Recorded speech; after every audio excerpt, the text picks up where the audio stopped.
Hey,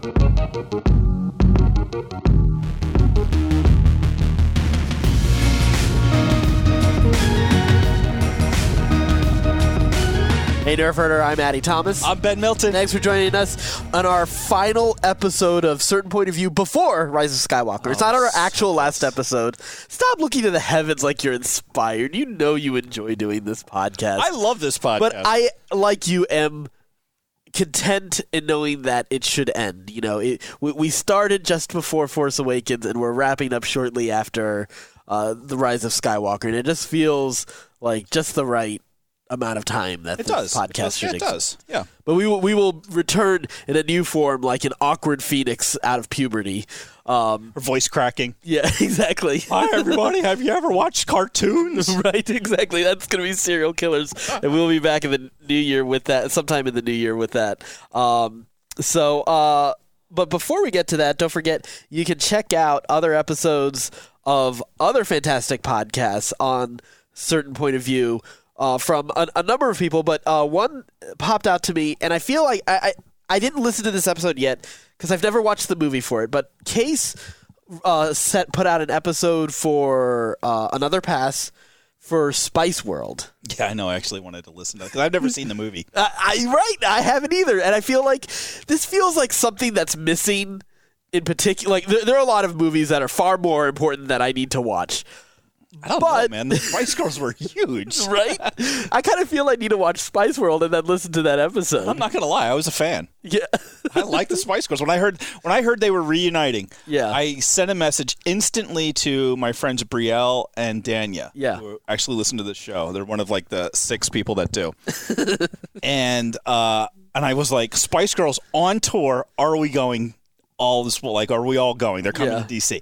And they were like, yes. And then I saw that. Well, let me ask you, did you fill out a personality quiz to figure out which Spice Girl you were? No, I know which Spice Girl I am. Oh, you do? Oh, yeah.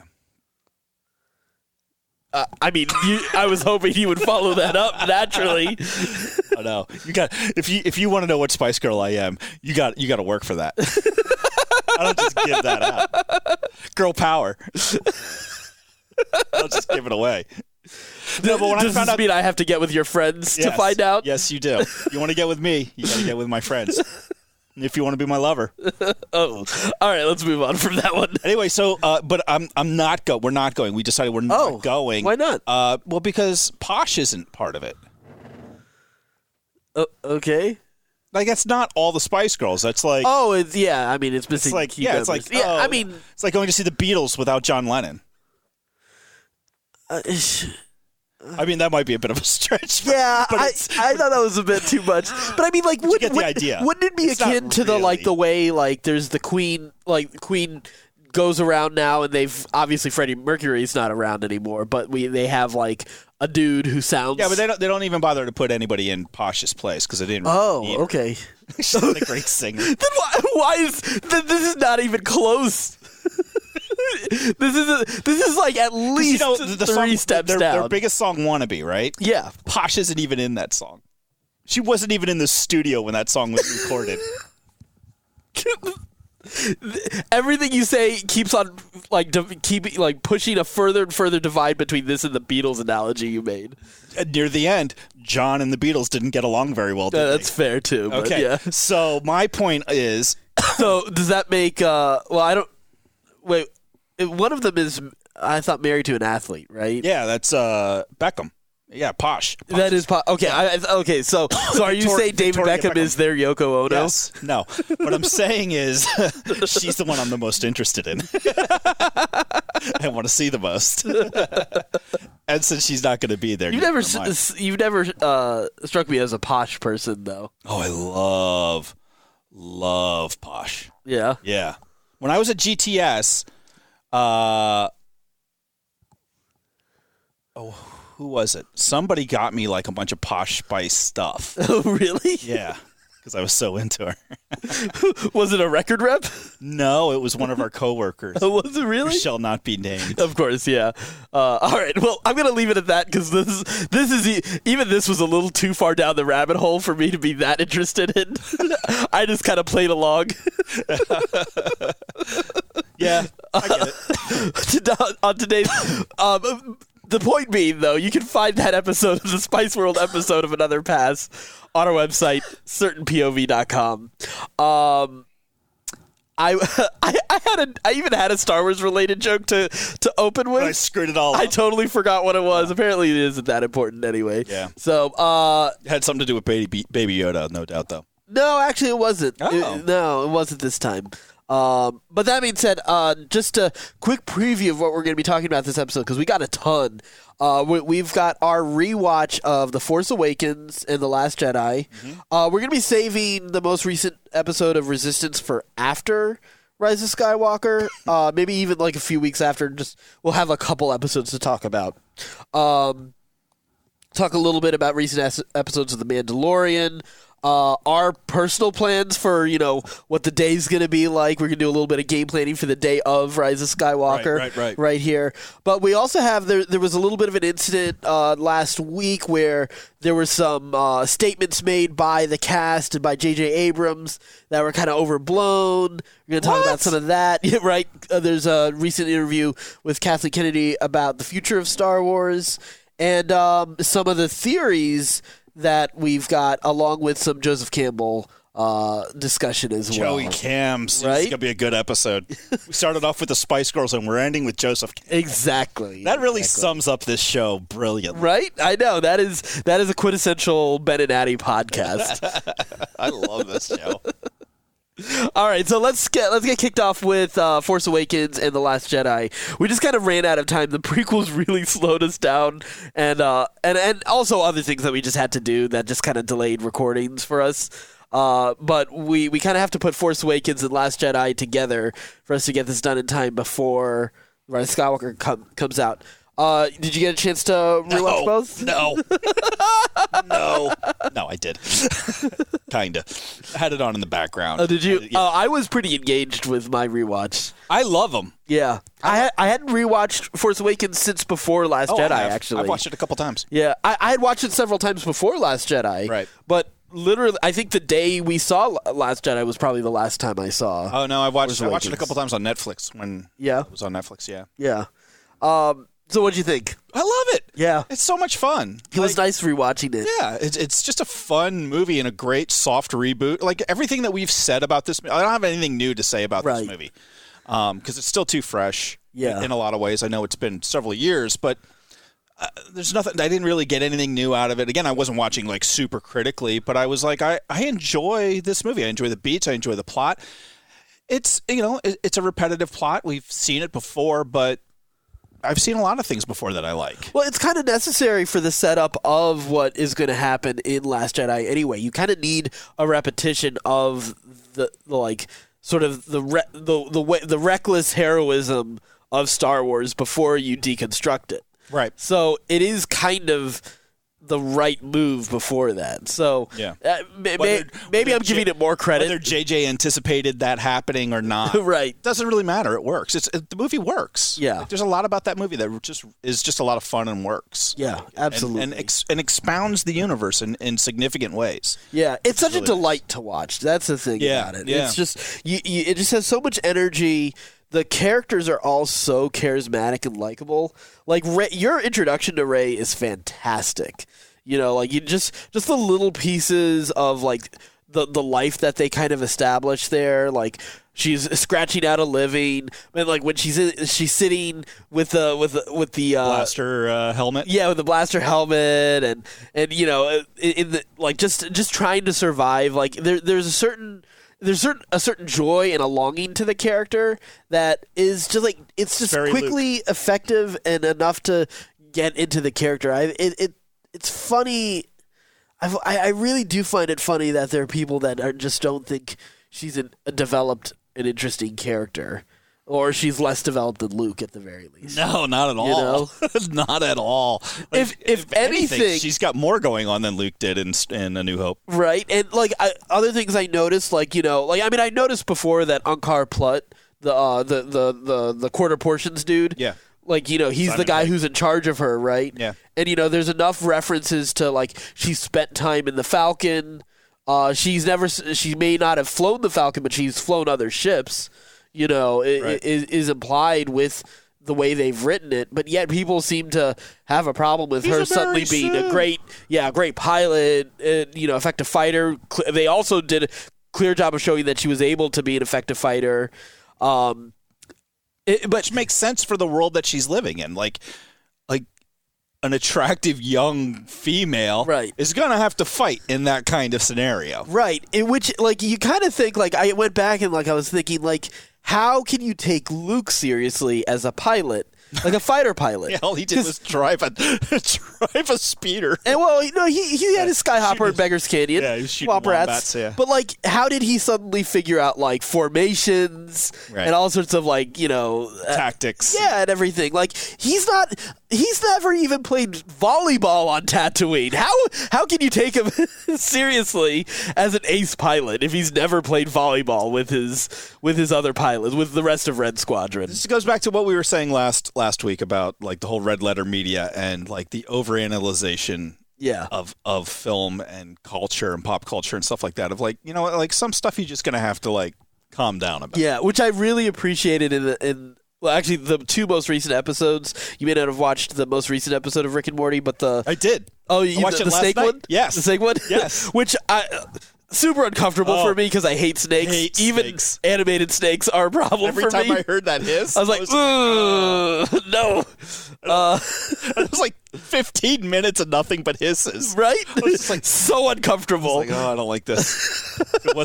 if the text dialogue wasn't so engaging. Right. But that being said, an idea eating itself, it reminded, the whole idea of time travel and them running with that idea of time travel just reminded me of all the people who were so overly critical of Avengers Endgame and the time travel mechanic. I thought the other interesting thing, though, coming back to Rick and Morty, was with the Dragons episode, it being kind of a commentary on how people overly critical and kind of the way that we, they shame a show for not meeting their expectations. Yes. Slut dragon. Oh, it was a fantastic episode. I loved that episode. I mean, whether you're into woolly mammoths or, or whatever. Yeah. It's nobody but you. Yeah. There's only one person that's you. That was good. Yeah. So that came, coming around to Last Jedi, I mean, to Force Awakens, that, I just enjoyed this so much for almost there's sort of a purity of Star Wars in a weird way. It's just pure fun, hero's journey, just kind of resetting it to what we always enjoyed about Star Wars. Yeah, because especially watching them all in order like this, in such a close proximity, we don't really get that in the prequel trilogies. No, there's moments of it here and there. The opening sequence of Revenge of the Sith is the only time the prequels do that. No, but I'm talking about where we meet somebody at the beginning of their hero's journey. Oh, yeah. And really follow them from the beginning of the movie. We meet Anakin halfway through the movie. Yeah, he's not in the first half of the movie. So it's really kind of not even about him. Right. And, so... Even though it kind of is, it kind of isn't, Yeah. Yeah. I mean, he just happens to be a player in that story. It's really more about Padme. Yeah. In that story. Yeah. And, so that was really... It was interesting, that you... They went back to the basics of Star Wars of hey, hero's journey. We're going to have to start over with a new hero. Right. Here we go. And we didn't get that in the prequels. We didn't get a hero's journey in the prequels. We had not really. A hero's fall. Yeah. Yeah, exactly. And it's a different story. Yeah. And, obviously we've come off with greater appreciation for the prequels than on any rewatch than ever before. Yeah. But it was still very refreshing to have this. Yeah. It just makes you appreciate the effort and the craft put into this. And you really see that it's more than just about getting Star Wars to me. Because after a while, even know what that means, right? Because after a while, because if you think you know what it means, then at that point, Star Wars is no longer dynamic and interesting enough. And Star Wars should be dynamic and interesting enough to be able to tell lots of different stories. So if you can figure out what Star Wars is, then that's not a good thing. As soon as you peg it into a corner, then that's what it is, and it doesn't have anywhere else to go. It's done. Right. Exactly. If you're Star Wars is the original trilogy, That's what Star Wars is. Okay, cool. Well, now you can't. And that's fine if that's your Star Wars. Yeah. Now you can't have any more Star Wars. Right. There's no new Star Wars coming out. Yeah. You've pegged it into a corner, and they can only tell that. Yeah, because with Clone Wars, you saw it being able to, I think that was one of the biggest moments for Star Wars in terms of expanding what it can be. Yes, the books have always existed and comics have existed, but they've kind of existed in more of a fan fiction-y kind of way. I know fans of the EU are going to hate that, but that's kind of the truth. That's the way Lucas, at the very least, looked at it. And while there's some fantastic stories and some awful stories in the old EU, there was that quality of this wasn't always thematically kind of consistent with the thought, with the way what the originals and even the prequels try to do. Even though the prequels are messy, there is some thematic consistency. Yeah, it fits. And like poetry. And the sequels do that incredibly well too. I love your poetry line. Don't worry, I didn't ignore it. Thank you. Thank you. But I think Clone Wars is in the Mandalorian and Rebels and Resistance have all similarly done that. They do.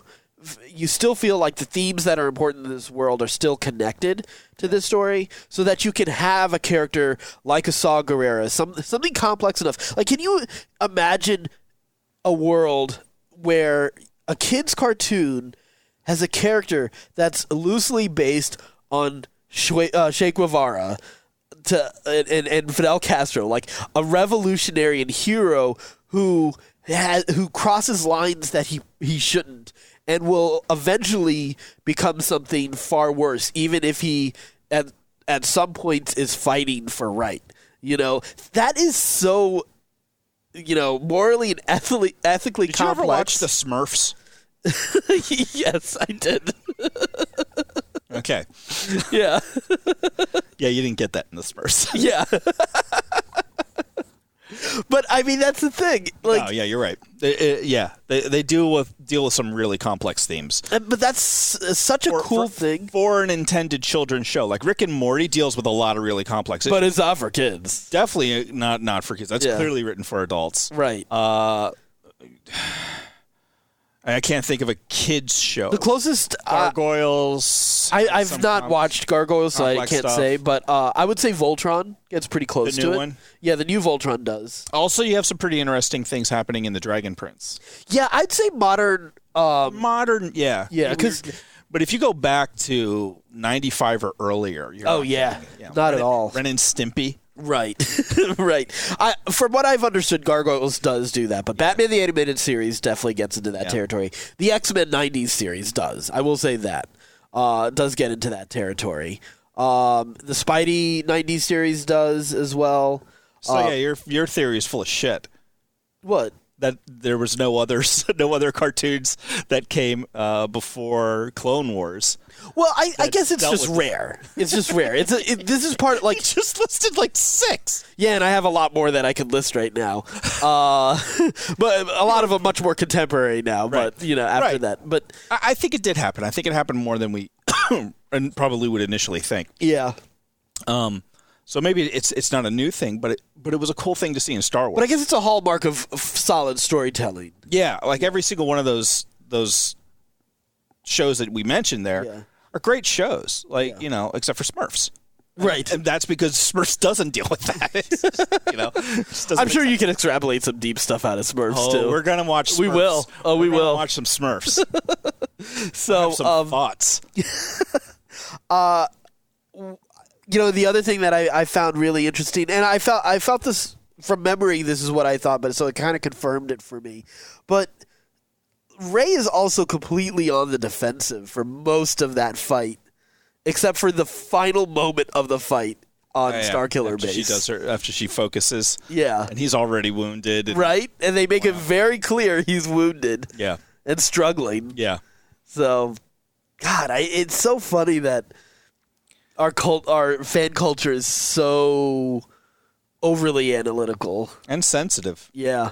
A lot of that has to do with the whole social justice warrior issues that people have on both sides. Yeah. With this film, or any film now. Yeah. Like, you can't make any kind of film where it's like, well, that didn't have the right, whatever. You know, just pick your complaint out of the hat at this point and throw it up on Twitter. Right. And it's, it's a shame that we're so sensitive. Like, it's kind of ridiculous to be that sensitive. I wonder, as a society, if we're like, we have to eventually like get some thicker skin again. Yeah.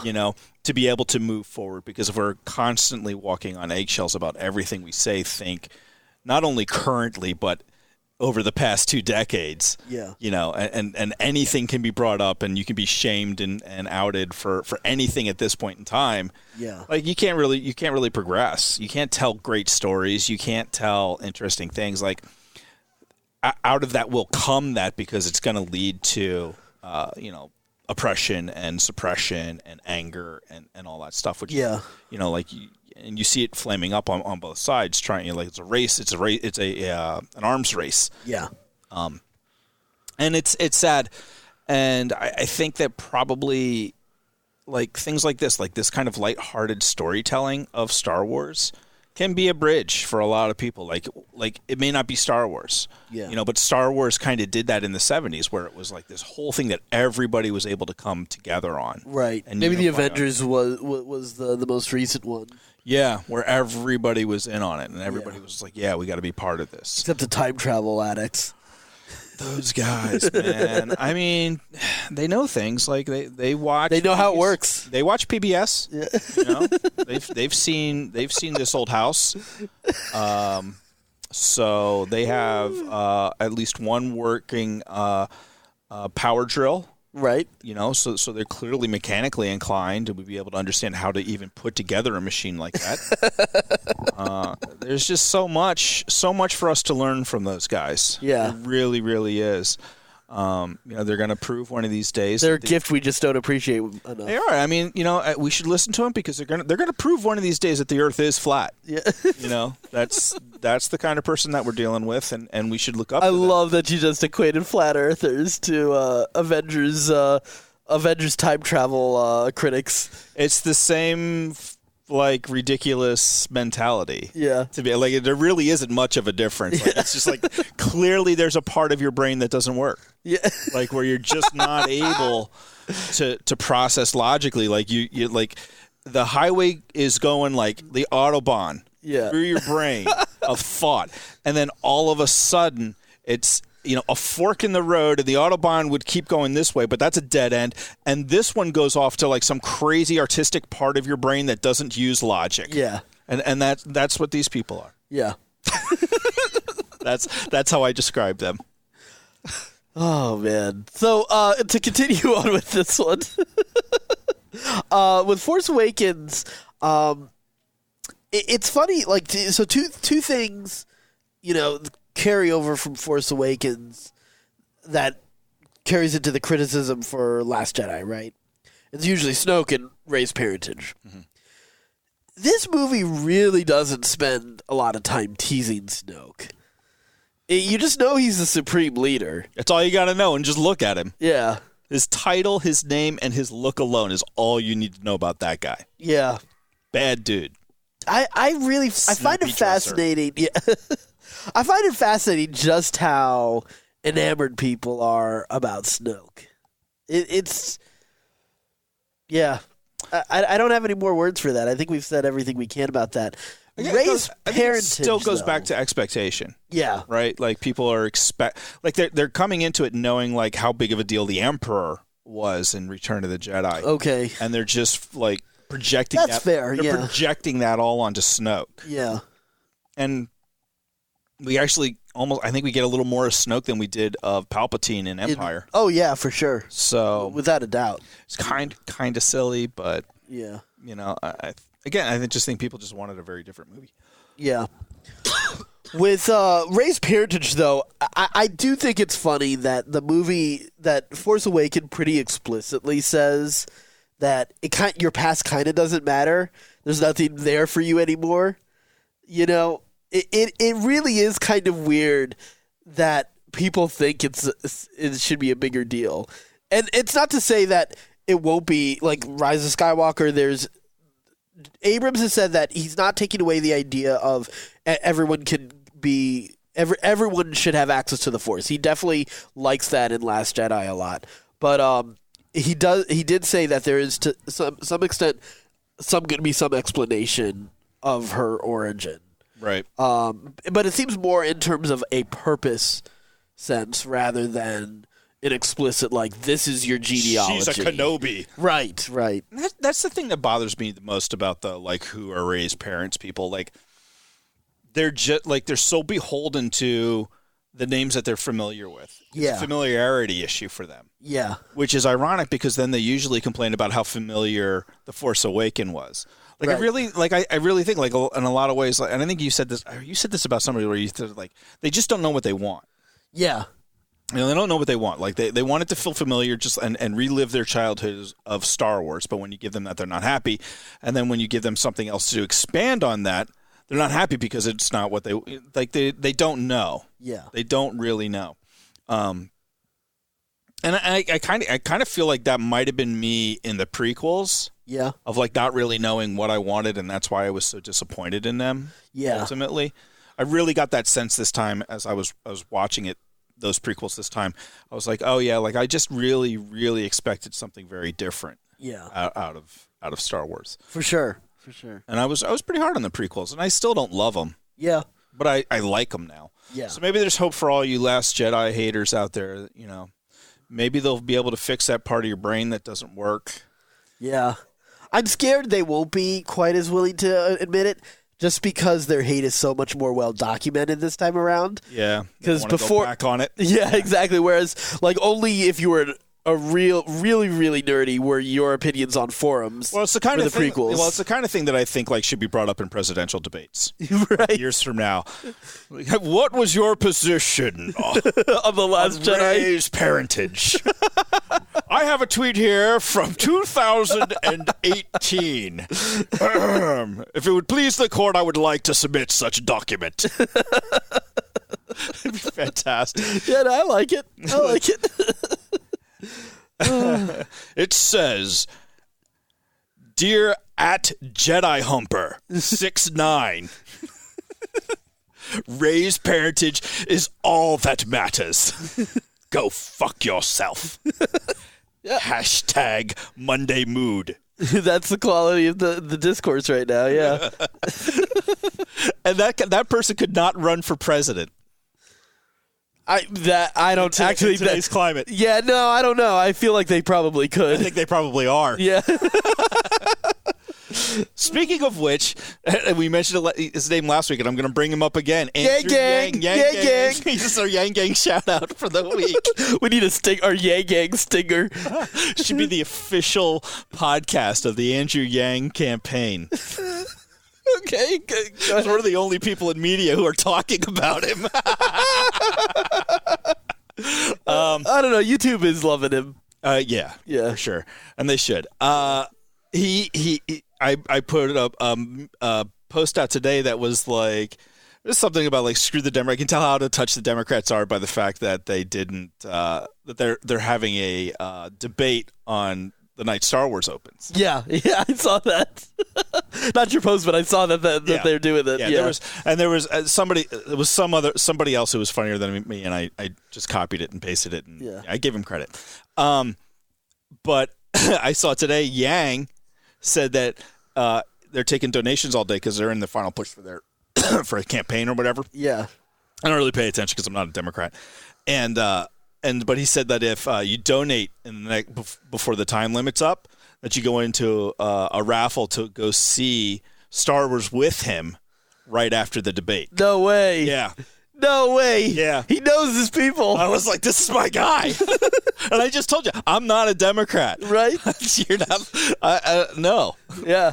This guy might get my vote. Yeah, I mean, if there's no more of a solid. I don't understand how, if you're a Democrat, you don't vote for this guy. He's the only one who gets it. He's the only one who spelled out his policies to such depth on his site too. Yeah, exactly. Everybody else is like real vague. Right? Real vague. Oh God. Yeah. Anyway, we're not going to get into that right now.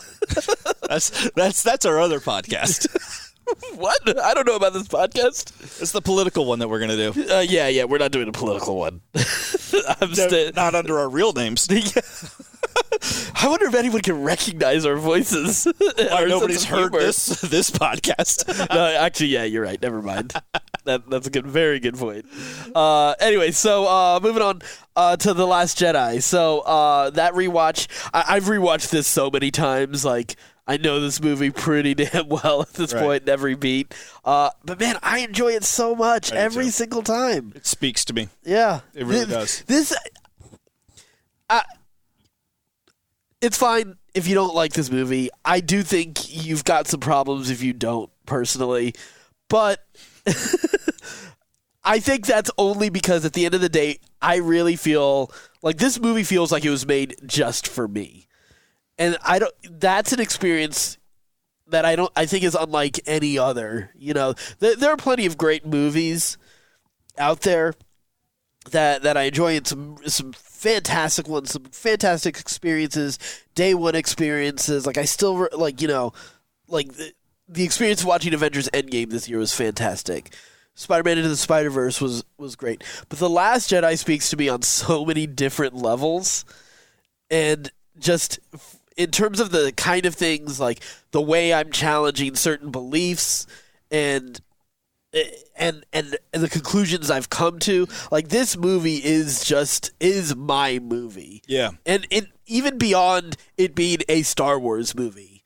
So I don't know. I love this movie. I don't know if there's really that much more I can say about it. I felt the exact same way when I first saw Pootie Tang. Porky's. Very first time I saw Porky's, I was maybe or Soul Plane 2. I was 11.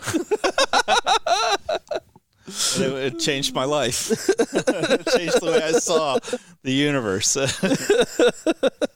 Everything was just looking a lot better after that movie. Yeah. I like this movie too. I don't have anything really new to add to it other than it's still a really strong story. It takes Star Wars in a new and interesting place. I do actually have one new observation from this movie. Okay. So one thing I find really fascinating. So we've already talked. Like, there's lots of things we've talked about, like that connect to, like, thematically, like to the original trilogy and to the prequels, and ties it together in a really interesting way, right? Yeah. And we're going to talk about some Joseph Campbell stuff with it a little bit later in this episode. But one thing that's really fascinating that I picked up on this rewatch that I hadn't before is the idea of viewing the future. The reason is I was also rewatching recently the Clone Wars episode where Yoda sort of takes his journey into the Force, and Qui-Gon teaches him, you know, how to become a Force ghost, essentially, or at least puts him on that path, right? And then the rewatch of Revenge of the Sith stood out, and a particular moment from Empire. And it's this idea of looking at the future and trusting that vision of the future. Because Yoda essentially says that's not a good thing to do, because the future is always in motion, right? Mm-hmm. You know, that's why he tells Luke not to trust that. And unfortunately, we don't, in the original trilogy, we don't really get consequence for that. We've already discussed before at length, like, what Gary Kurtz said the original plans were for the 9 movies, and that there was going to be consequence to Luke rushing off to Cloud City to save his friends, right?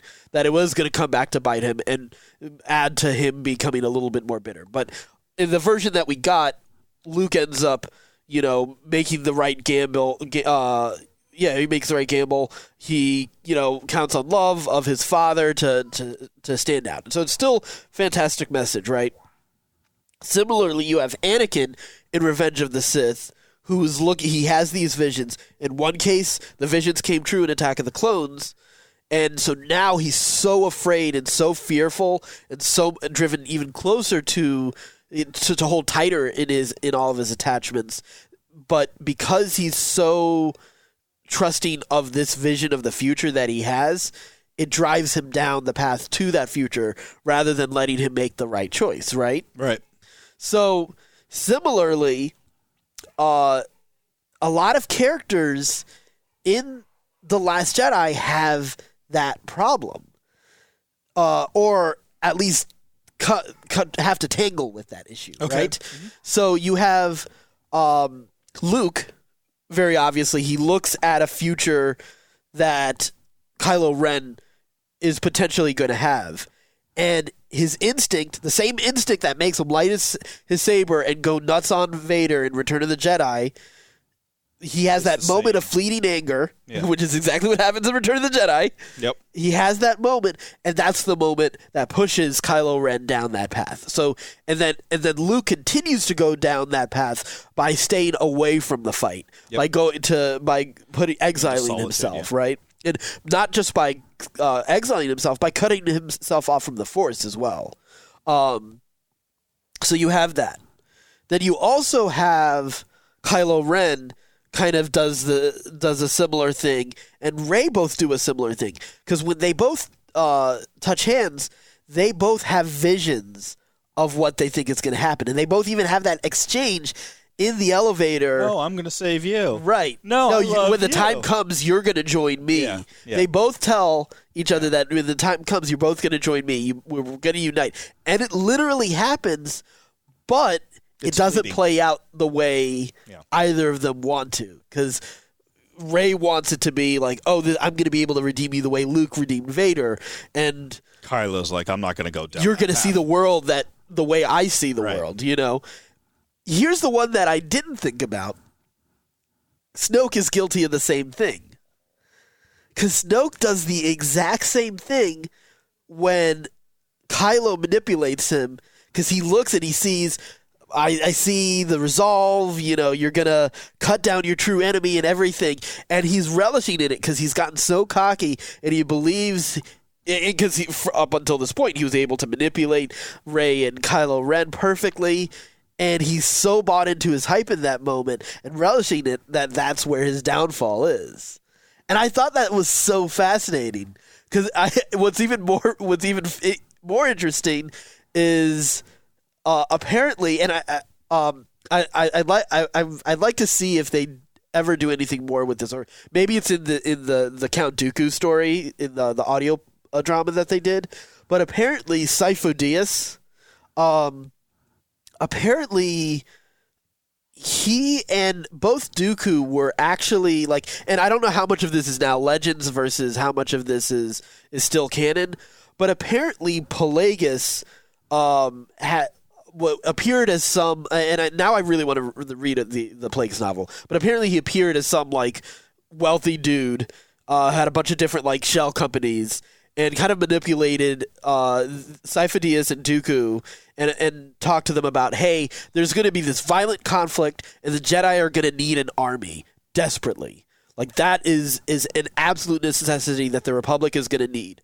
So he kind of plants that idea in them, and Sifo Dyas starts having has these visions of the future where essentially the Battle of Geonosis and the Clone Wars, he foresees them, and in the course of that, Pelagus kind of maneuvers him to create the clone army that he wants. Right. And by that time, though, it's Palpatine. Plagueis, I guess, is out of the picture, but Dooku straight up orders his death, even though they're good friends. Sifo Dyas and Dooku are both good friends, but he orders his death.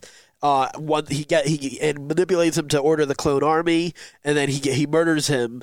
So you kind of have another example of a guy who has a vision of the future, trusts that this idea of certainty in the future, rather than embracing sort of the mystery of the unknown and taking the right steps as an individual should. To be present. Right.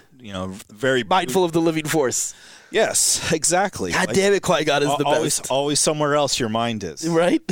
Looking into the future. Be here now. Yeah. That's a big message of the whole series. Yeah, the whole series. Yeah. It's consistent. That's one of the beautiful things about it. And it's and it's something that I like in the last, 10 years or so, probably even less. It's something that I've really just like realized the power of for my own personal stuff of how often I was looking into the future.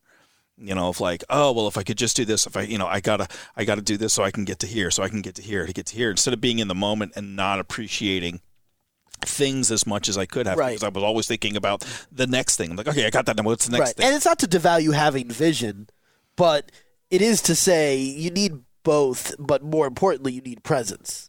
You need to be here now. Yeah. Is way, like... far more important. I would say, like, it being here now enables you to have vision. Yes. Otherwise you're just fantasizing. Right. But when you're really, truly present in the moment and able to really focus on, like, okay, this is it, like, this is what's happening right now, it's far easier than to, like, navigate, because you're dealing with things as they're happening. It just makes it so much easier to be able to maneuver life in complicated situations. One of the things, like, I've really appreciated about smoking weed is it slows my brain down. Jenny and I were talking about, like, I have really bad ADHD, and I told Jenny, I was like, I'm pretty sure that when I'm high, this is what normal people's brains feel like. Yeah. Like, they're able to, like, register all the thoughts and like, process things. Yeah. Like, usually my brain is moving just so fast. Right. And constantly, like, being distracted by something else. Like, I have a hard time focusing on anything. Yeah. And this has helped me slow down. It's helped me focus. It's helped me, like, remain calm and be more present. And it's helped, I think, in a lot of areas of my life. Yeah. Including looking to the future. Yeah. Full circle, bitches. You thought I lost it. No, not at all. I knew you were on it. All right, so let's move on. So we enjoyed our rewatches. Yep. We're super looking forward to episode 9. Now, in last week, there was a little bit of a shitstorm on the internet, which I guess isn't different from any normal day, is it, really? No, that happens all the time. Just depends on which Twitter, really. Yeah. Is it Star Wars Twitter? Is it, Avengers Twitter? Yeah, is it Black Twitter? Is it, like, who knows what's going on? Somebody's always pissed. Right. Conservative Twitter or liberal Twitter or whatever. Anyway. The press tour for Star Wars has been interesting because apparently this is interesting. So a lot of people have been kind of like asked about what their thoughts on The Last Jedi are and its relationship to Rise of Skywalker. Is there going to be course correction? Is the big question. And what's very interesting is it seems like John Boyega seems to be not a huge fan of The Last Jedi. He was not crazy about some of the decisions in it. So that people ran with, which is fine, whatever. That kind of makes sense to me for whatever reason. Like, I kind of got the sense that he was into, like, the powers and stuff and more than necessarily the character. Yeah, but either way, whatever. He's still fun. Like, I love watching Boyega in the series. He's so much. Finn is one of my absolutely favorite new characters. He's super charismatic, and I loved Boyega in Pacific Rim 2 as well, even though that was a pretty mediocre movie. So it doesn't make me dislike him in any way. What was also very interesting, though, is JJ Abrams had a few things to say. That essentially that, and this is the thing, this needs to be taken in context because he's also been on the record as saying, like, oh my God, I wish I could have done some of the things that they did in The Last Jedi, and he loved it. But he essentially said that people don't necessarily enjoy being told that everything doesn't matter. Or that things don't matter. That's what he said. Now, if you take that quote there alone, sounds like he's throwing some major shade at The Last Jedi. And Last Jedi defenders went nuts. Of course. I mean, and usually I'm on that side, but my God, it just felt like a time where people just need to say, calm down. Like, you don't need to get up in arms about this. Like, you shouldn't feel like your identity isn't being threatened, Who knows what this story is going to be like? And we've also heard plenty of times before where he's praised the movies. Right. But one of the things that have been coming up on the press tour is one of the big lines in the press tour has been a big focus of this movie is the three main heroes are going to be together and having an adventure together, right? And as a result, people have used that as, oh my God, are they criticizing Last Jedi for keeping them all apart? And it's just like, well, first off, they weren't all together in Force Awakens. Rey and Finn spent some time together, but even they didn't stay together the entire movie. No. But Last Jedi, they were all split up at the beginning of the movie. That's where JJ Abrams left them. So it's so funny that people have Abrams later on clarified his statements. It said, I'm not walking back anything with Last Jedi. I like the movie a lot. In a lot of ways, you have to have a pendulum swing one way before you end up moving forward in an interesting way. And I think this is like The Last Jedi is a perfect example of the idea of slowing down to speed up. To speed up. Yeah. Like that is it's a moment to pause and reflect on who you are before you find your purpose. And I feel this movie in a big way is about finding your purpose and overcoming fear. Like those seem to be the two big things. Finding your place in the galaxy and overcoming like what is the ultimate purpose of the Jedi. And I feel like overcoming fear is going to be the big thing. That just seems like I mean it's kind of said in the trailer, but it does feel like thematically that's going to be the heart of this movie. And if there was going to be anything that you could say thematically all of Star Wars is about, it's like that is definitely one strong candidate for all of that, for the entire series. Like when you look at the fear leading to anger, or how your fears play into your insecurities, or even into your hopes. You know, it's thematically consistent in everything that Star Wars is, in Rebels and in Clone Wars and even in Resistance. Like that, it just makes sense that should be a through line for Star Wars. So that's my theory based on that, and a roundabout way of talking about all the craziness from the Last Jedi side of the aisle this time around. Craziness on both sides, right?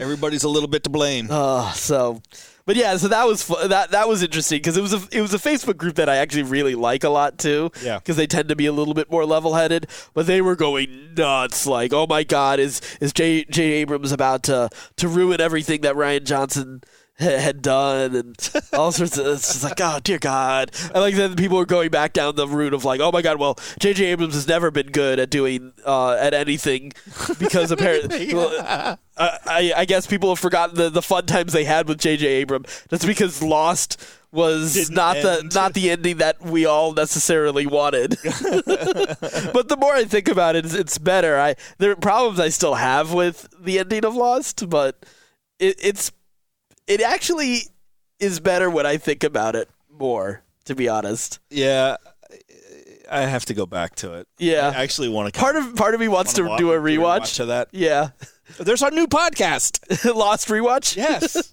I don't know if we need to do a podcast for it. Oh yeah, I guess we could, like a limited run. Yeah. Just for it would just be that. That would be the show. Yeah. Yeah. And that's it.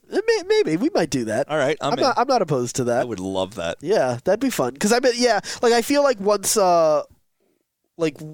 this is over, like because we don't have any new Star Wars. Well, we're gonna have TV stuff. We're gonna have Disney Plus stuff, but we don't really have any new Star Wars until 2022. Right.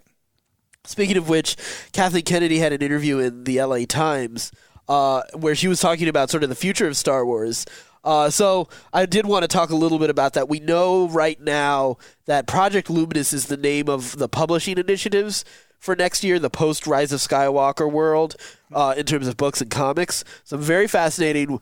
Like I love the title Project Luminous because once again it goes back to the Star Wars, the type of Star Wars I love. Luminous beings are we, right? So Kennedy did say that she plans to make some key decisions about the direction of the franchise in the coming weeks. So obviously they're going to wait to see some of the response to Rise of Skywalker, which makes sense. But she does know some things already. while the Skywalker Saga is ending, the company won't abandon the characters created in the most recent trilogy. Additionally, she said the plan is to move beyond trilogies, which can be a restricting format. She said, I think it gives us a more open-ended view of storytelling and doesn't lock us into this 3-act structure. We're not going to have some finite number and fit it into a box. We're really going to let the story dictate that. Okay. I love that. Like, to me, that's one of the, like, other than Baby Yoda, actually, there might be a top 10 list here, but Baby Yoda, Disintegrations, Jawas enjoying eggs, Bill Burr, and then the willingness of not conforming to a certain time for structure for streaming, like just doing what's the necessary amount of storytelling with what you have is one of the coolest things about The Mandalorian to me. And it'll be nice if they feel that freedom with the movies as well. Not necessarily just in runtime, but like, oh, do we always have to does everything have to be a trilogy? Does everything need to be like that big? You know, there's something cool in having a smaller dialed down story like Solo.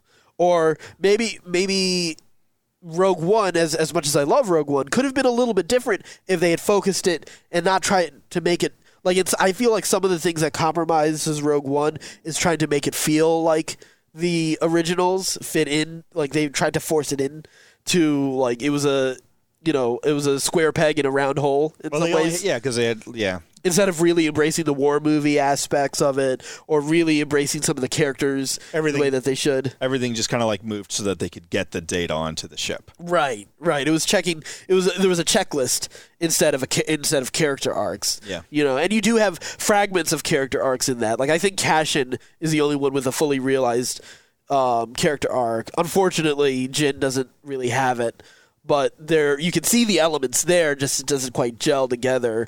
And there are fascinating characters on the periphery of it as well. But again, like you could see that there was a couple things. Like it felt like they were a draft or two away from getting there. You know, but I think having that freedom with clearly they're exercising that freedom really well on Disney Plus, and it'll be nice to see them be able to do that with the movies and finally getting away from the Skywalkers, but also seeing what is interesting with what we've got here with the Skywalkers. Let me guess. The Last Jedi hater crowd hates this news from Kathleen Kennedy. So I haven't had time to see because this interview came out today. I already saw some posts of hating on her today. Oh, really? Yeah. Oh, fun. Yeah. I was able to stay away from some of it today, so.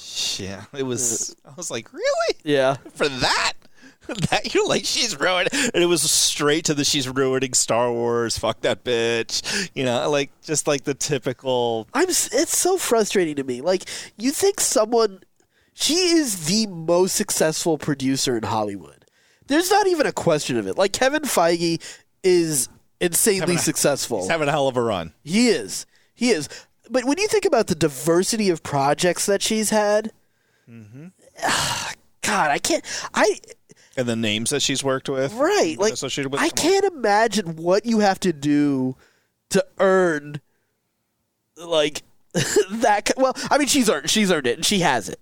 With people that matter, but a lot of these idiots. People, you know what she would have to how she would have to do to have a chance. What? She'd have to grow a dick. Yeah. Yeah.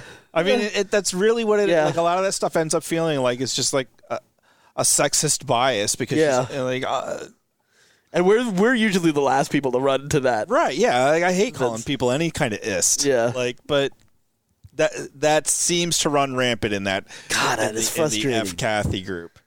I want her. I really hope she has. Whenever she does retire, I hope she has the most peaceful and amazing retirement ever. Like she is able to enjoy life to the absolute fullest. Because I hope she. I mean, obviously she's super wealthy. Yeah, I hope she sleeps on a bed of cash like Scrooge McDuck. Yeah. So I mean, like, I'm not like I'm sure she has a fantastic lifestyle. I'm not. It's not to say that she's poor Kathleen Kennedy by any means. But like, goddamn, like, do you think she pays attention to that shit? I think, unfortunately, she has to be in a position where she has to give it some degree of credibility. You unfortunately live in a world where I mean, any business is going to look at what the feedback is. She even says in that article that they take fan feedback seriously, that a lot of the decision to make an Obi-Wan series is a response to that in that article. So to see those like those raised by the fans, she has to see all the bullshit too. There's no getting around it. Man, I gotta feel like she's having somebody screen that shit. Yeah, I'm sure, but I can't imagine. To her. You think so? No, she's got much better shit to do. Yeah. Than see what Twitter, what Scrotum Bag 42 has to say about her on Twitter. Like, yeah, no, I'm sure she doesn't see the specifics necessarily, but you don't think that there's like someone putting together a report. It's like, hey, these are what like some of the fans are saying. Yeah, she has to be aware of it to some degree, for sure. I think to some degree, like, but it's just like that. It's a sentence. Yeah. There's a 1% population of vocal fans that feel like they don't like this. Well, it's funny because ticket sales say right, DVDs and Blu-ray sales say yeah, exactly. But they're really loud on social media. Yeah, they clearly made sure that people that's why people didn't go see Solo. Yeah, it had nothing to do with Infinity War and Deadpool 2, And no push. And the general decline in people going to theaters as well, other than for big event movies. Right. And sure, this is a big event movie, but let's also remember that this also had a short run of advertising. Because Last Jedi was in theaters into March. And it's coming out the next month. Like that's the funny thing. It came out in May, but still, it's funny. But you're only going to have a month of publicity. Right. Like, I love that, the movie was still in theaters in March.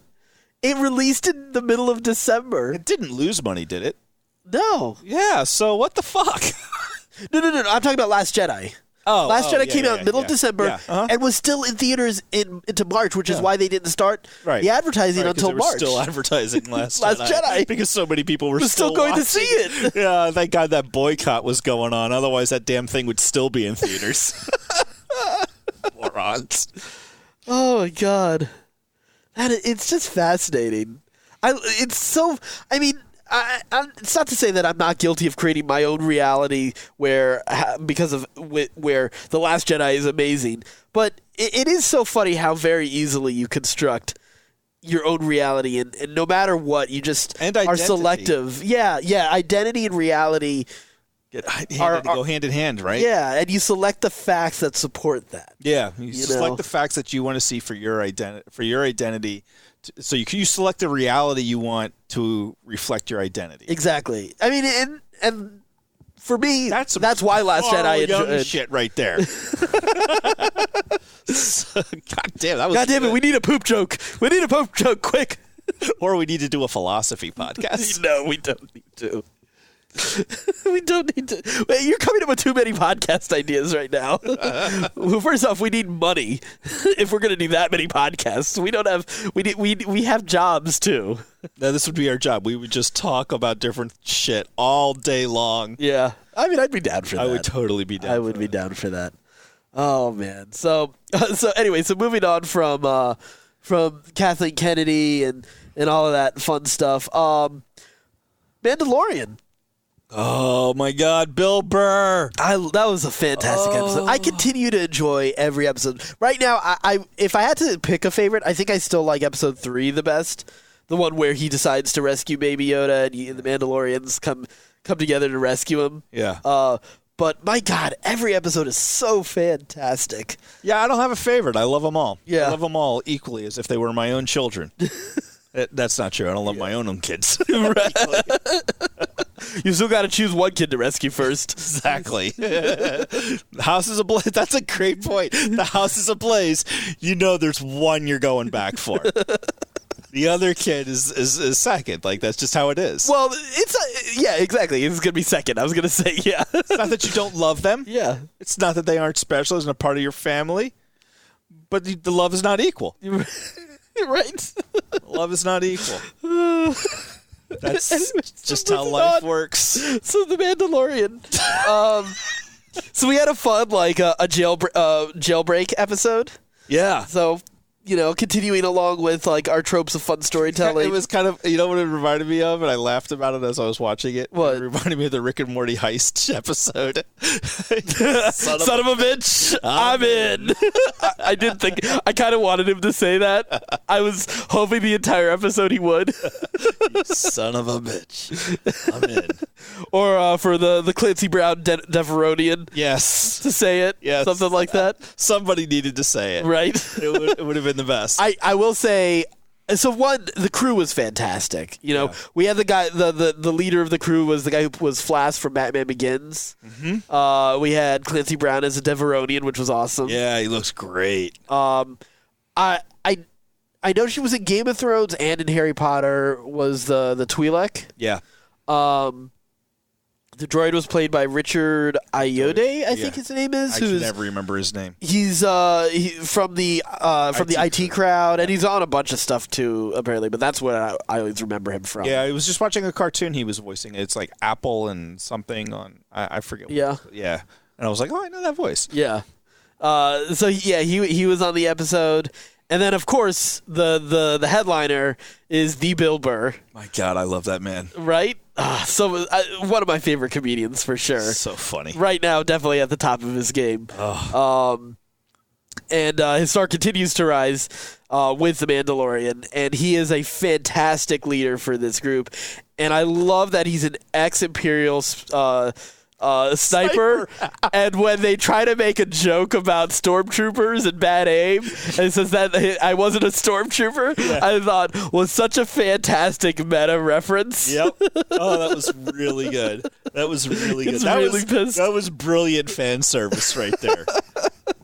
That was brilliant fan service. Oh, it was great. He does get pissed, which is like it's perfect to have Bill Burr playing that role. An angry guy. An angry guy pissed about how somebody, thinks about something. I mean, it's just perfect. And of course, they don't have him try to like do a voice or anything. Nope, they just let Boston him be accent Bill Burr. And everything. Yeah. He's Bill Burr. Yeah. Bill Burr with a gun on his back. Right? Yeah, it was pretty cool. I did like his little, the turrets and everything. Yeah. He was awesome. Yeah. I was down. And he had a little bit of a horror vibe with the way the Mandalorian was taking him out. Yeah. Mandalorian taking on droids. Oh. His own prison break was fantastic. Uh-huh. We also had a Republic guard played by Matt Lanter, who is the voice of Anakin from the Clone Wars. Right. So that was a nice little cameo as well. See his face, not just hear his voice. Right. And then, of course, we also had a fantastic set of 3 cameos. Right. From the X-Wing pilots. Right, the X-Wing pilots. We got Dave Filoni as Trapper Wolf is the name of his character. Yeah. Trapper Wolf, you son of a bitch. That's why I said the wolves come and attack at the end. 3 wolves come and attack at the end. So I wasn't lying from a certain point of view. From a certain point of view. Well done. Well done. All right, so we should let people know what happens. So, you messaged me Friday morning. I just finished watching. Have you seen it yet? And I had responded no. And then we have this running joke between the two of us about how smoke monsters usually a smoke monster, some sort of lost final season reference of just what the fuck? Yeah, exactly. And I was there polar bears? There's a polar. Why is there a polar bear? Yeah, so we'll make some we'll fake spoiler the other guy out. And so Addy comes back with wolves attack. I'm like, oh shit! Well, really? That's not. So okay, well played, sir. Well played. So we had a Dave Filoni cameos, Trapper Wolf, an X-wing pilot, and we also had Deborah Chow as another X-wing pilot, and Rick Famuyiwa. Those two didn't have names.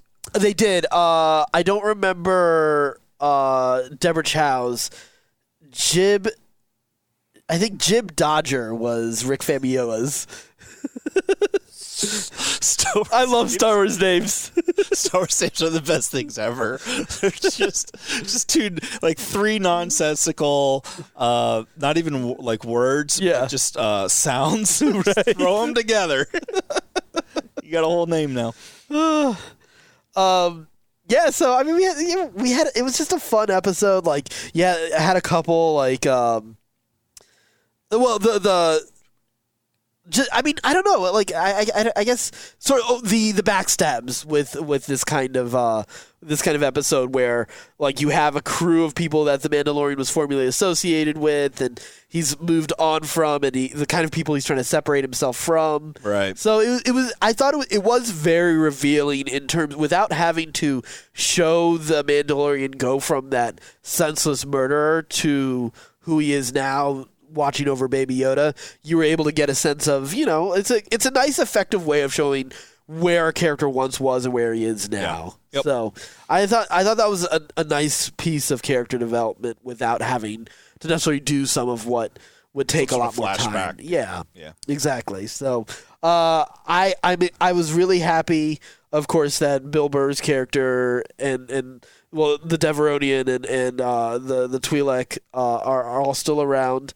So we'll hopefully see them again in the future. I would love to see them next season. I would love them to have just an episode every season. Right. I think that would be fantastic. And where the Mandalorian... Some recurring characters, They keep showing up and they keep crossing paths and he keeps locking them in a prison cell. Right. It would be the best. It would be awesome. I'm all for that. That would be hilarious. Oh, man. So, anyway, that was Mandalorian. We also... Okay, so... we are going to see Rise of Skywalker, 6 p.m. Thursday. So we're going to see it opening, earliest showtime that we could get. We are taking the day off. Yes, we are.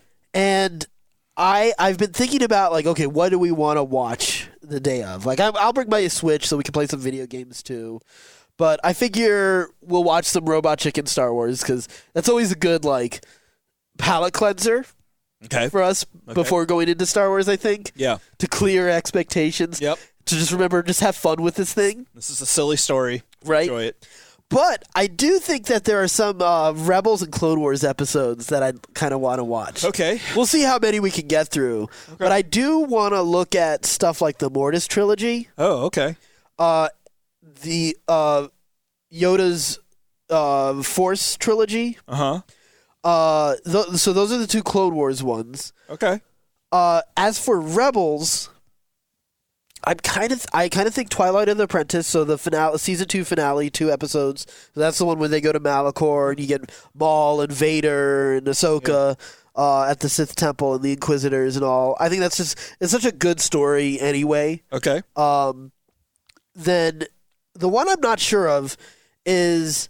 I'm trying to find a good Bendu episode, and I don't know if we should go right to the end of season 3 to 0 Hour, the one where Thrawn wins, but the Bendu kind of like you see sort of the chaos of the Bendu, because I really kind of I guess what I'm trying to get into is like sort of the spirituality Star Wars episodes. Yeah, you know, like those are the ones that seem like the ones I want to kind of spend some time with. Yeah, okay. And similarly, sort of like basically from Kanan's death to the end of the series. Like, I'd like to hit the war between worlds, like the time travel location thing and everything with the temple. Mm-hmm. I think that would be really cool. So, okay. Yeah. No, those kind of episodes. I'm just thankful that you didn't say all the droid episodes. Oh, did I forget to list those? No, we're going to do all Jar Jar episodes. Jar Jar and droid episodes. I actually been wanting to rewatch one of the Jar Jar episodes. The one with him and Mace? Yes. Yes. Yeah, I've been wanting to rewatch that one. Yeah. But yeah, I mean, those were the particular episodes I think we'll check out. We'll see if we get through them. Yeah. We'll see, because, what time? Sounds like it's only going to be you and me. Yeah, I think everybody else decide they still want to work that day. I don't know what kind of people, right? Come on, man. It's Star Wars. Take the time to enjoy it. Clear your mind. Where are your priorities? No wonder some of you people hated it. You didn't go in the right attitude. Exactly. Do the proper cleanse before you did the ritual. Oh, man. Now, speaking of... You should get a Star Wars shaman. Oh... That's what I want to be when I grow up. A Star Wars shaman. Oh, like a spiritual guru that uses Star Wars as like its reference point. Yeah, like, oh man, like, see, the problem is gurus often. I feel like the guru is just like a half step away from cult leader. Well, it could go either way. Yeah. You're either on your way to sainthood or on your way to, Yeah, but like I want to be the Star Wars version of Deepak Chopra. Right. Yeah. Yeah. So I got to write books. You got to write books, you got to do talks, you got to wear the little headset. Yeah. You got to start wearing white. You look good in white. Yeah, I can see that. Yeah. I mean, I wouldn't wear a white robe right now in today's climate. Yeah, no, that's not a good idea. Nope. No, not a good idea at all. But you know what? Maybe I should go. I could work on the book. I really should do that. You should write a book. Yeah. We could sell the hell out of a book. I know. Maybe ultimately this is what's going to come out of this podcast is Addy wrote a book, right? And I'm going to do a podcast about how you wrote a book and I was there. Right? You're like the Ben Affleck of the Good Will Hunting script. Yeah. Pretty much. Okay. So, all right. So now where I'd like to go with this a little bit, though, is, I feel an episode of Certain Point of View before a major Star Wars release isn't complete without theories. Okay. Now, we're not going to, sadly, I haven't been able to come up with any more absolutely ridiculous theories unless they somehow are able to explain, as I mentioned earlier, Luke is a good pilot and he was actually an avid volleyball player. I mean, there's enough sand on Tatooine. Like, you feel like volleyball should have been popular on Tatooine. Should be a hell of a lot more popular than pod racing. Because, I mean, you think about, like, the sand getting into those engines and everything. Imagine how hard it is to clean that. Maintain that. Yeah, but think about volleyball. Like, you're just diving into the sand. You think that sand doesn't get in the cracks? Well, yeah, I mean, obviously sand gets everywhere, but... Yeah. I mean, there's a reason. It's not like there's a snow volleyball. Like, sand seems like the ideal... Like, he should have a home... Like, Luke should have a home field advantage. You can't jump when you're all geared up for... Like, if you're living on Hoth, you can't jump in all that clothing. Yeah, no, exactly. That's why you don't play volleyball in the cold. It's because it's just too hard to jump with all the clothes. But that's exactly my point. So, like, he has an advantage on Tatooine. Yet, we never got a scene where he plays volleyball, so how can he be an ace pilot? That's a good point, Addy.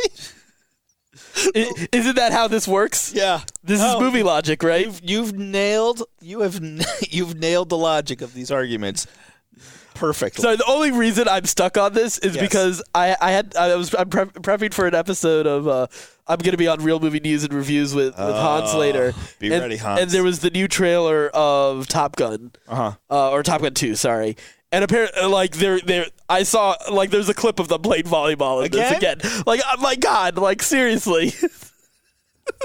You know what's funny is I've never actually watched Top Gun all the way through. Oh, I've never been able to finish it. I've seen it at least a dozen times, and I've hated it each time. Okay, thank you. I'm glad. It's not a good movie. All right, I'm glad. Because it's funny because I love air combat. So I feel like I should really be into this movie. Yeah.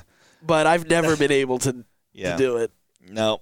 It's not a good movie. I hate Tom Cruise so much. No, I do know that. That I'm fairly aware of. So anyway, so let's get into the theories a little bit. So there was a clip that they released on Stars, and I'm not going to go into a deep description of the clip because it is a little bit more information than you might want right away, but it does dive into what is the nature of like the voice of Palpatine and Kylo Ren.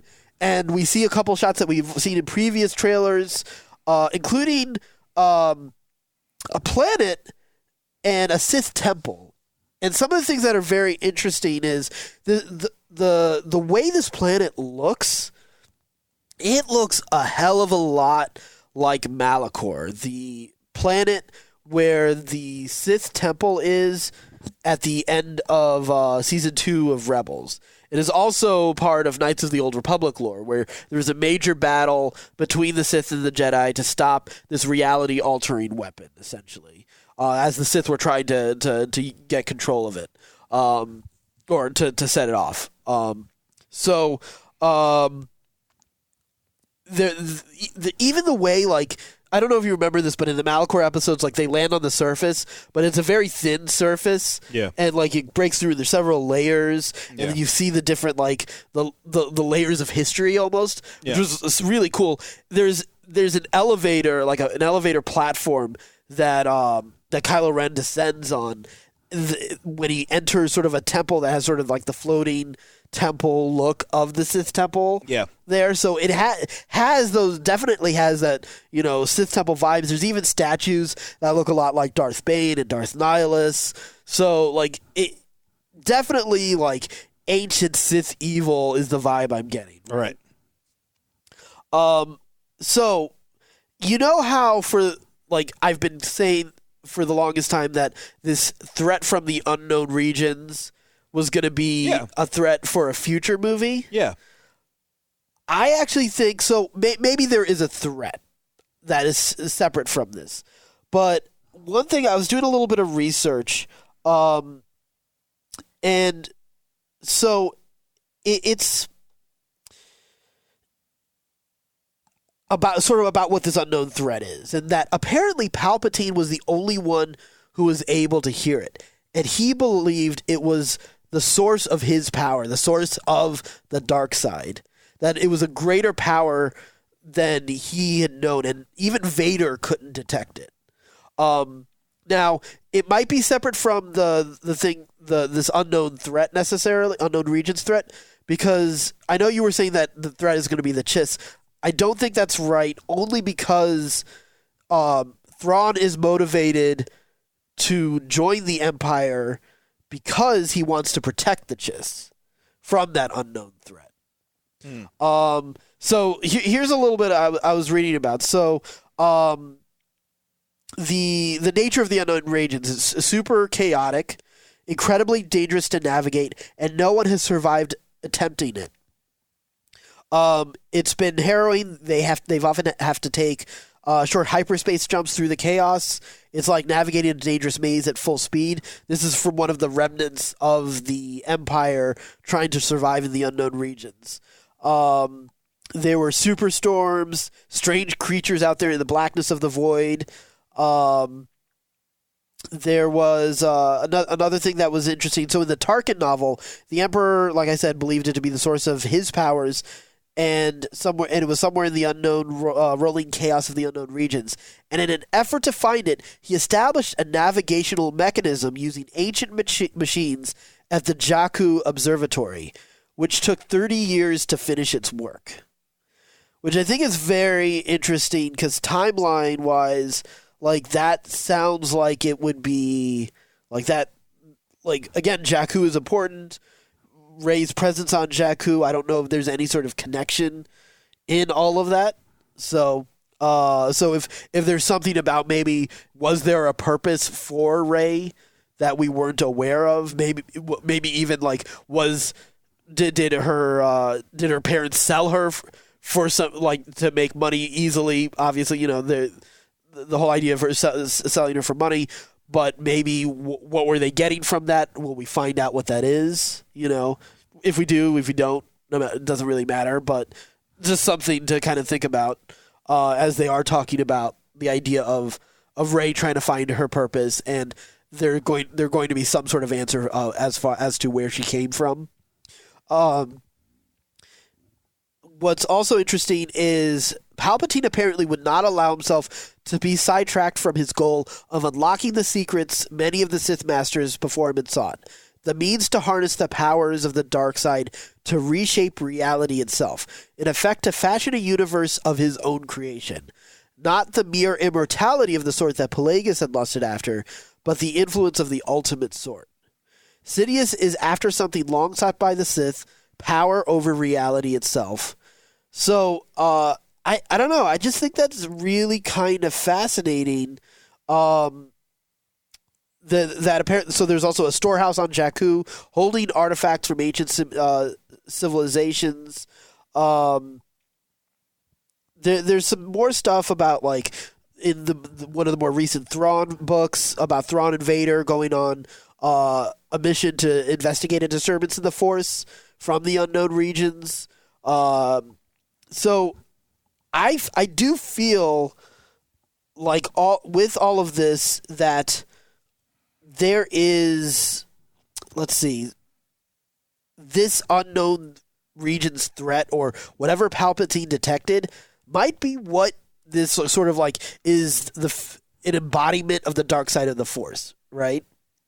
That it's sort of a malevolent force that has been trying to reach out. So we already have this spiritual idea of the light side of the Force, the idea of the living Force, the idea of the cosmic and the living Force, and the idea that despite that, that Jedi are still that through the process that Qui-Gon was able to achieve and pass on to Yoda and to Obi-Wan, that they were able to achieve some sort of consciousness within the living Force and carry out missions for the light side of the Force.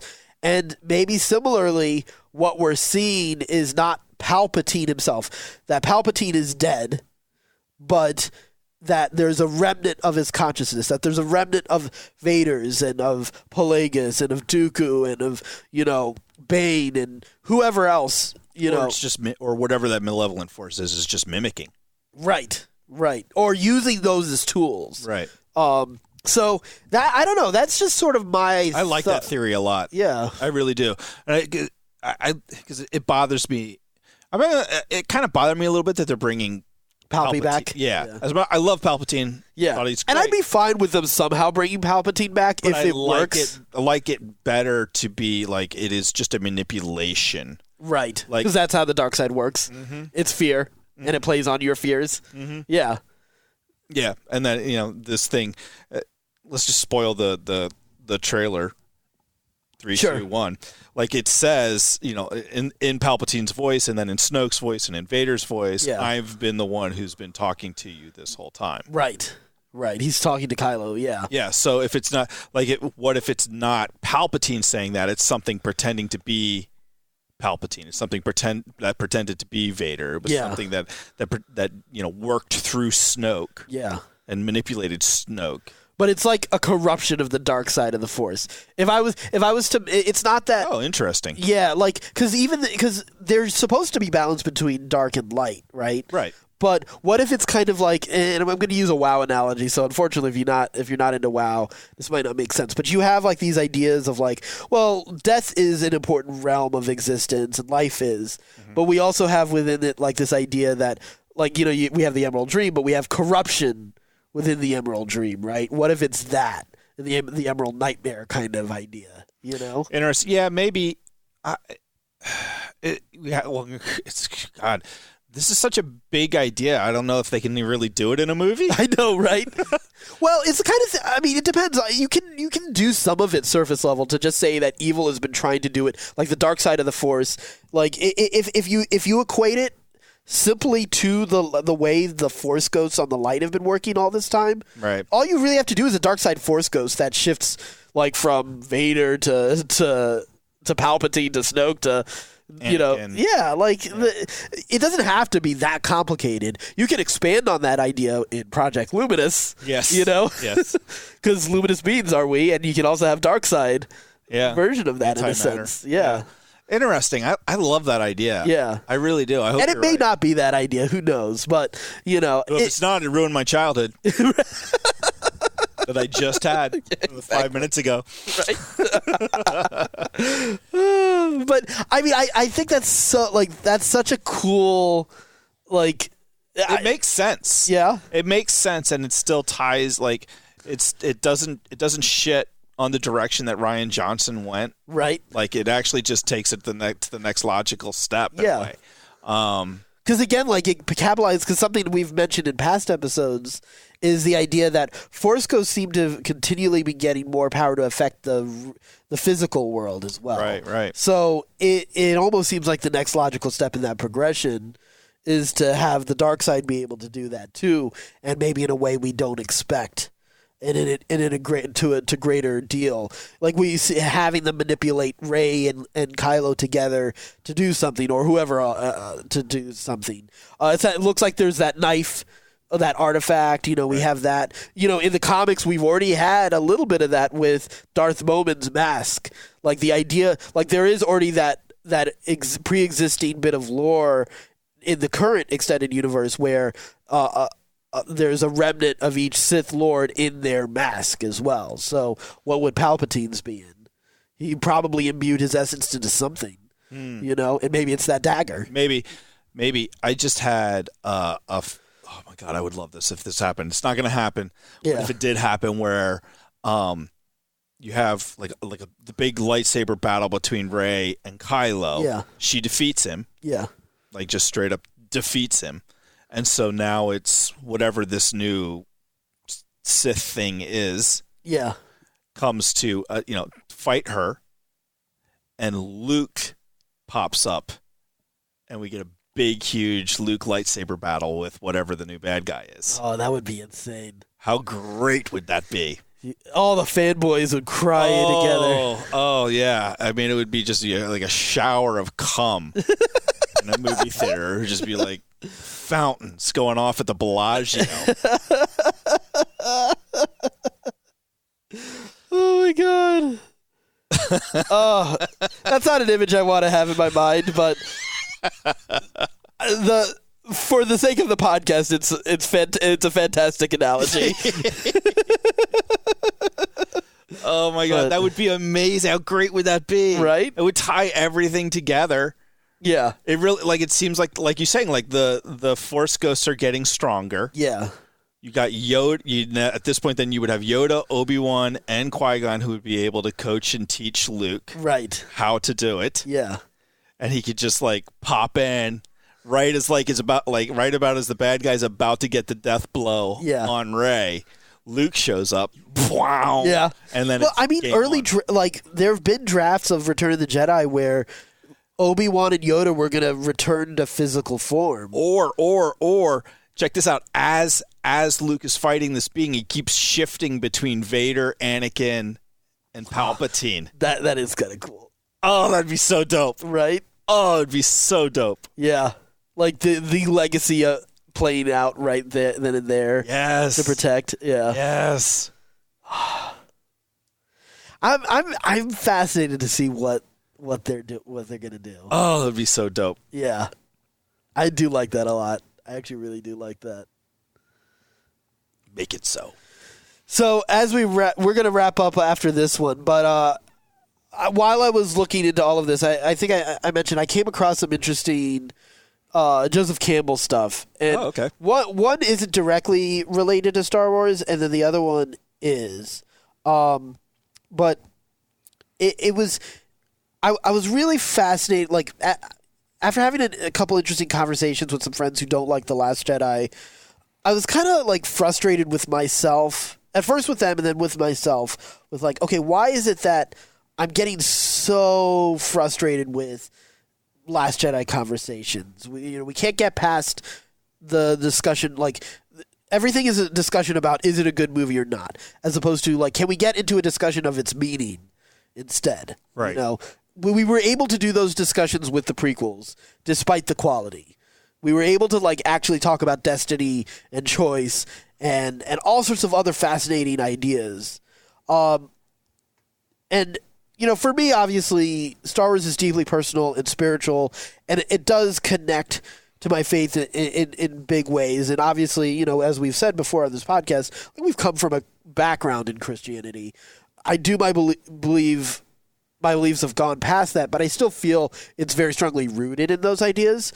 What was really fascinating is I came across this quote, and I think it really says something that is closer to my current system of belief right now, but also is very connected to Star Wars. And then I'll get to some stuff specifically with Star Wars and Joseph Campbell. But this is from the Bill Moyers interviews with Joseph Campbell. Mm-hmm. And he said, there are many Christians, Bill Moyers is asking, there are many Christians who believe that to find out who Jesus is, you have to go past the Christian faith, past the Christian doctrine, and past the Christian church. And I know that's heresy to a lot of people. And I'll stop here before I get to Joseph Campbell's answer. Because I feel like similarly in Star Wars, there's been a lot of comments that some people will even say The Last Jedi is a good movie, but it's not a good Star Wars movie. So, which is why I think this is relevant to Star Wars, because Campbell replies, well, you have to go past the image of Jesus. The image of God becomes the final obstruction. Your God is your ultimate barrier. This is basic Hinduism, basic Buddhism. The idea of the ascent of the spirit through the centers, the chakras as they call them, or lotuses, the different centers of experience. The animal experiences of hunger and greed, or just the zeal of reproduction, or the physical mastery of one kind or another. These are all stages of power. But then when the center of the heart is reached, and the sense of compassion on another person, mercy, and participation, and I and you are in some sense of the same being, this is what marriage is, based on this whole new stage of life experience that opens up with the opening of the heart. And this is what's called the virgin birth, actually. The birth of a spiritual life in what formerly was a simple human animal, living for the animal aims of health, progeny, wealth, and a little fun. But now you come to something else, to participate in the sense of accord with other, or accord with some principle that is lodged in your mind as a good to be identified with. Then a whole new life comes. And this is in the Oriental thinking, the awakening of the religious experience. I like the phrase awakening. It feels appropriate to episode 7. And also a whole new life sounds like a rise of something. Mm-hmm. And then he continue a little bit more. I know I'm going a lot deeper than maybe we've ever gone Go ahead, before. Go. And then this can go on even to the quest for the experience of the ultimate mystery. That is, the ultimate mystery can be experienced in two senses, one without form and the other with form. And in this Oriental thinking, you experience God with form here. This is heaven. That's the identification with your own being. Because that which God refers to is the ultimate mystery of being, which is the mystery of your being as well as of the world. Ah. Right? Joey Cams, ladies and gentlemen. Right? Give it up. But like it says a lot that, because I like to kind of like, I know not people aren't necessarily here for a fucking devotional from me by any means, but like for me, I've found in the past couple devotionals were that good, I'd read them. Well, you need to read more Richard Rohr then. You need to listen to read his daily email. I do. Actually. But because that's been one of the things that I feel is key to me enjoying The Last Jedi as much as I do. And the experience I've been having with Star Wars lately, but also the experience I've been having in terms of religion and spirituality. And religion and spirituality is not just the idea of like belief in supernatural, but also the idea of like looking at the world with a view that is beyond a single worldview.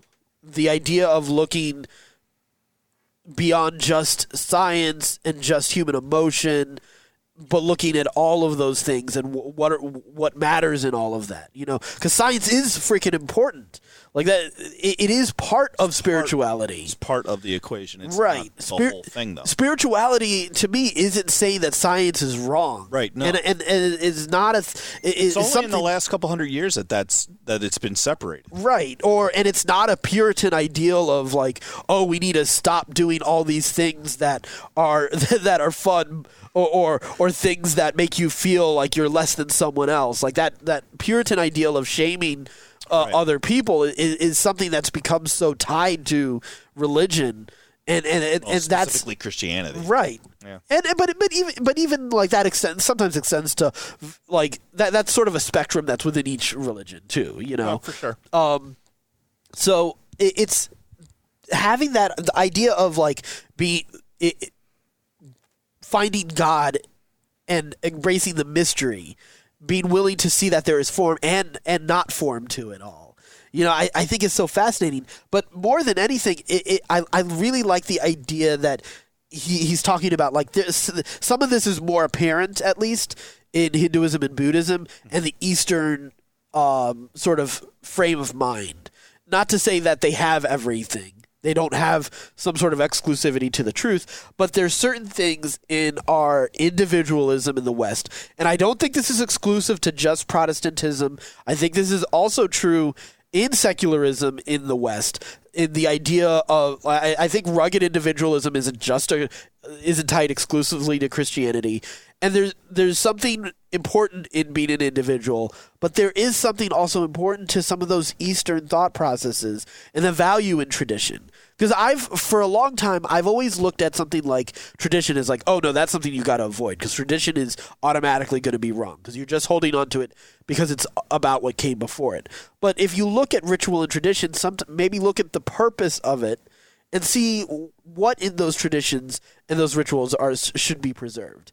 You know, one thing I've always loved about one of the key parts of like sort of the basis of Judaism is the way the festivals work. The idea of these festivals have a purpose of telling specific stories. And that is true to some extent of all holidays, but because of commercialization, like that's definitely lost in a big way from every holiday. But when you look at like, you know, you've got there's I think Sukkot is like the Festival of Tents, and it ties to a particular story, or Purim and to the story of Esther and Passover. But these are all moments where you get to pass on stories. And those stories are how you pass on your culture, your identity, and the lessons that came from before. Those traditions aren't wrong because of it, but you don't prioritize those traditions over individual welfare either. Like if you want to talk about like the scriptural idea of like the Sabbath is a perfect example for our background, but the idea of like religiously observing the Sabbath, and you're not allowed to walk this far, or you can't eat this on a certain at a certain time, like sundown to sundown. You can only do these kind of activities. You can't go see movies. You can't talk about interesting things. You can only talk about religion. And you kind of had this idea of like, well, now like it's a very biblical idea. Is the idea of like, is man made for the Sabbath, or is the Sabbath made for man? And that's where individualism should come into play. So I disagree with you there. Yeah, I think that. I think the ritual is important and needed. That's what I'm saying. But not but only for a time.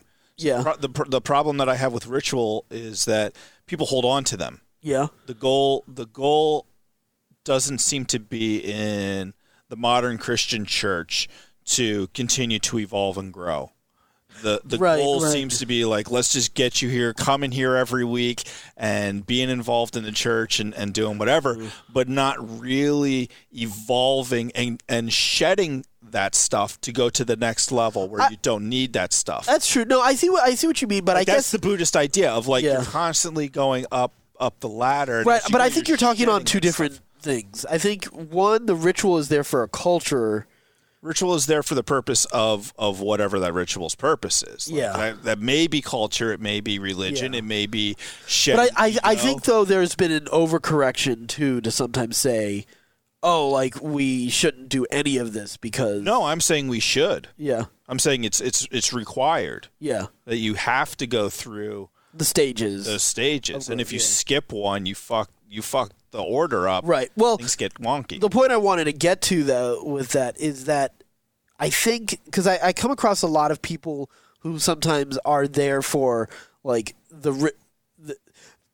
they've ritualized even the individualism of it because they're not willing to embrace the mystery of it. Right. And to me, to kind of tie back to Star Wars... goes back to what Joey Campbell was saying there, which is you create this God, and you created the God out of individualism, out of yourself. Right. And I think... to break that away. Exactly. And that's sort of my issue here is like... It's the Luke story. Right. And that's what I wanted to come back to, because that's what The Last Jedi is about to me, is passing on the story. Mm-hmm. The idea of Luke rediscovering his purpose as a legend, even though he scoffs at the idea of being a legend. Because as an individual, you should scoff at being a legend. That is a healthy thing to do.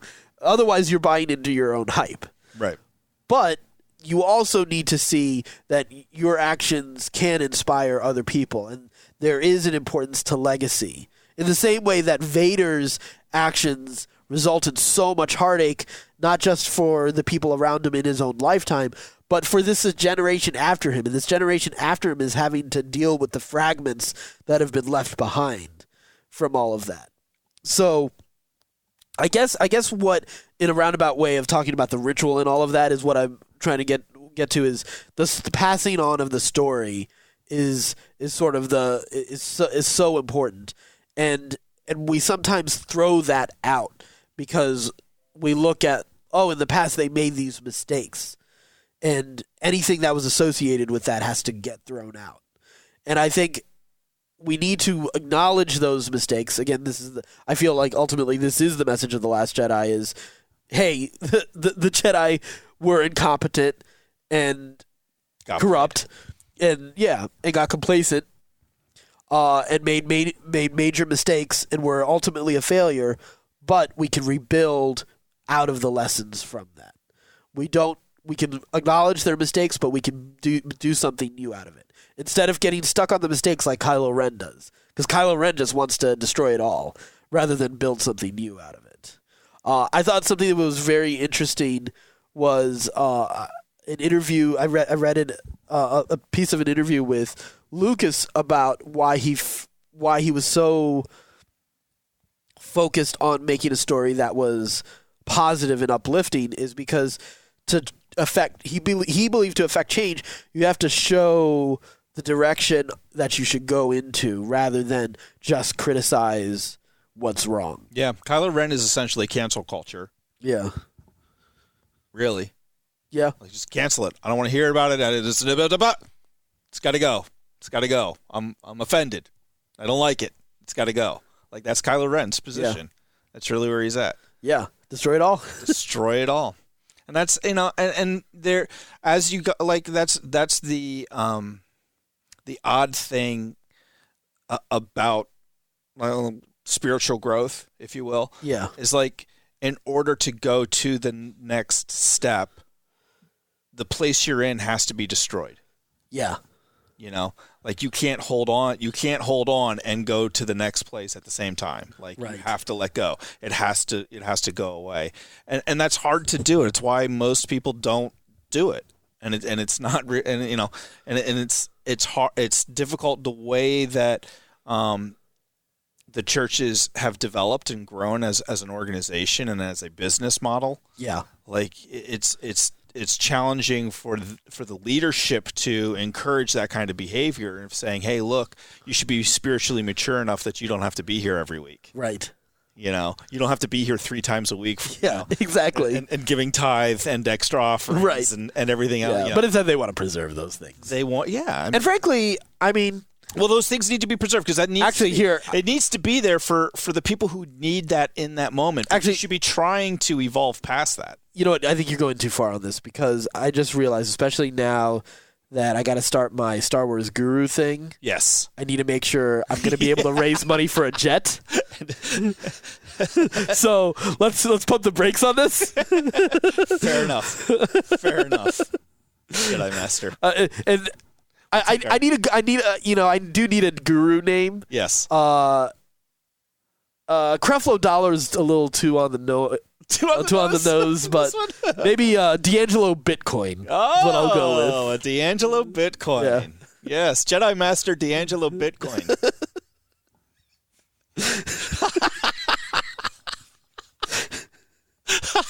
That sounds like a legit name from Star Wars. Maybe I'll make it a character for us. Old D'Angelo Bitcoin. Raising money for his cruiser. Yes.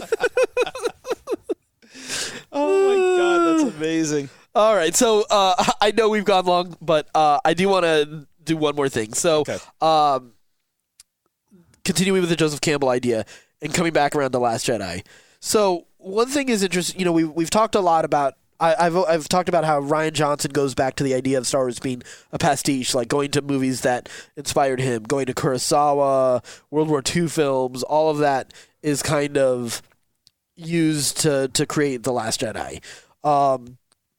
Now, what's very interesting is a lot of people seem to think that there's this idea that Luke's hero's journey ended in the original trilogy. But the thing is, he didn't. Because there are a couple stages in the monomyth, in the hero's journey, that we never got to with Luke until The Last Jedi. And that is, one of those stages is rescue from without. And just as the hero is will need guides and assistants to set out on the quest, often he or she must have powerful guides and rescuers to bring them back to everyday life, especially if the person has been wounded or weakened by the experience. Sounds very familiar. Sounds a lot like The Last Jedi. Nailed it. The hero may have to be brought back from his supernatural adventure by assistance from without. That is to say, the world may have to come and get him. And yet, insofar as one is alive, life will call. Society is jealous of those who remain away from it and will come knocking at the door. If the hero is unwilling, the disturber suffers an ugly shock. Yep. I mean, you can't get more Joseph Campbell than that. Nope. Nailed it. Then the next stage, right? The next stage is the crossing of the return of the return threshold. Yep. The trick in returning is to retain the wisdom gained on the quest, to integrate that wisdom and share it with the world. Say what? The easy thing is to commit the whole community to the devil and to retire again into the heavenly rock dwelling. Close the door and make it fast. But if some spiritual obstetrician has drawn the Shemenois across the retreat, then the work of representing eternity in time and perceiving in time eternity cannot be avoided. The hero returns to the world of common day and accepts it as real and worthy of salvation. I'm so excited for this movie. Right? I'm so excited. Other things that is sort of, interesting, continuing on the last stages of the hero's journey, is the idea of the master of two worlds via astral projection, because luminous beings are we. This step is usually represented by a transcendental hero like Jesus or Buddha. For a human hero, it may mean achieving a balance between the material and spiritual. The person has become comfortable and competent in both the inner and outer worlds. Campbell said specifically, freedom to pass back and forth across the world division from the perspective of the apparitions of time to that of the causal deep and back, not contaminating the principles of the one with those of the other, yet permitting the mind to know the one by virtue of the other, is the talent of the master. The cosmic dancer, declares Nietzsche, does not rest heavily in a single spot, but gaily, lightly turns and leaps from one position to another. And then, of course, I'm really finally liking my prediction that we see Luke fight. Right? And then finally, freedom to live for an eternity. Mastery leads to freedom from the fear of death, which in turn is the freedom to live for an eternity. I think those last two in particular do sound like the theories we talked about have some connection to it. Who knows if that's... is a big Joseph Campbell reader, and I know he is. Right. We got a good chance. It'll be... I'm interested to see how this plays out. Yeah. I'm very interested to see how this plays out. I'm also interested now, having read that, how I want... doing that Lost rewatch does sound far more interesting. I kind of do want to go back and see it again, yeah. Yeah. Yeah, now that I've read a lot more and lived a lot more and I'm in a different place, I really kind of like to do that. Yeah. All right. Well, next week, we start our Lost... Yeah, we're not going to have our review of Rise of Skywalker. You'll never know how we feel about it. This is the end right here. Oh my God, that would be the best. That would be the worst. Oh, can you imagine us doing that to everybody? Yes! Especially after just ending it on that mouthful of Joseph Campbell. I'm sure a couple people who were not ready for that from us. Welcome to the Real Ben and Addy Show. Anyway, thank you so much for joining us. Next time we talk to you guys, we'll have seen Rise of Skywalker. So until then, make sure to check out some other Certain Point of View podcasts, certainpov.com. And then stay scruffy, my nerf herder.